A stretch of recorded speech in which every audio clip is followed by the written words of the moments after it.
dambe run iyay noqotaa waa meesha Soomaalidu tiraahdo been fakata run ma gaarto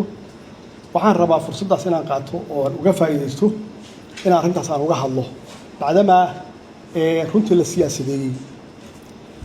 arrintaas madaxweynayaasha 2019 dhamaadkeedii markaas ay dhacday roobab badan iyo biyo bax ama fatahaad ee magaalada Beledweyne madaxweynayaasha iyo dadkii la socday mucaaradka ahaa ee damceen inay booqdaan xaqna u lahayn inay xaqiiqatan ay booqdaan xaq u lahaayeen laakiin wixii dhacay oo soo celiyay diyaaraddu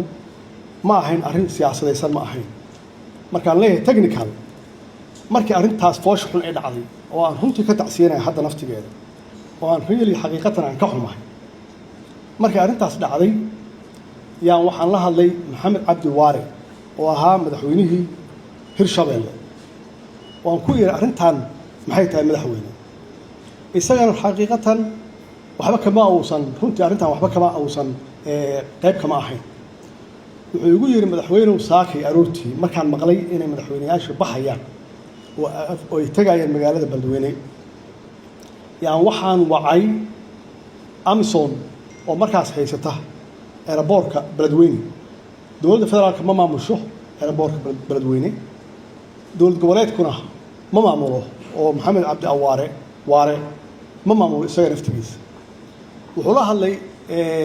ciidamadii markaas joogay meesha taliyahoodii oo ahaa Jabuutiyaan oo la oran jiray Riyaale wuxuu ku yiri waxa soo baxday maxaan ku raahdaa message dhahaya safe ma aha maxaan ku raahdaa maxaa yeelay safe ma aha maxay arrintaas ku dhacday Riyaale oo ahaa madaxa Amisom ee Jabuuti meesha haysta airportka wuxuu ugu jawaabay nootamka soo baxay message-ka soo baxay UN ka xukunta nootamka waxayna sheegtaa airportada safe-ka ah iyo kuwan safe-ka ahayn wuxuu yiri roob badan baa da'ay airportkana hada details waxaan ka hadlayo si aan u saxo wixii dadku aamineen oo aan xaqiiqo ahayn oo la siyaasadeeyay Riyaale wuxuu yiri airportka dhererkiisu waa 8,800 oo mitir 700 oo mitir in la eg yaa biyo fariisteen marka diyaaradaha yararka ah kama degi karaan diyaaradaha waaweyn oo caloosh weyn oo runtii kaargooga ah kaliya ka degi kara oo militariga ah diyaaradaha yar kama degi karaan saas darteed waa in ilaa duhurkii la sugo si biyaha ay uga baxaan meeshaas Waare wuxuu ii sheegay inuu soo wacay madaxweyne Xasan Sheekh uu ku yiri madaxweynuhu waxaan maqlaynaa baxaysaan arrintaasaan jirta airportku safe ma aha biyaha fadhiya anigana awoodeeda ma aha mana xukumo airportka arrintaas khatarteeda leedahay ogow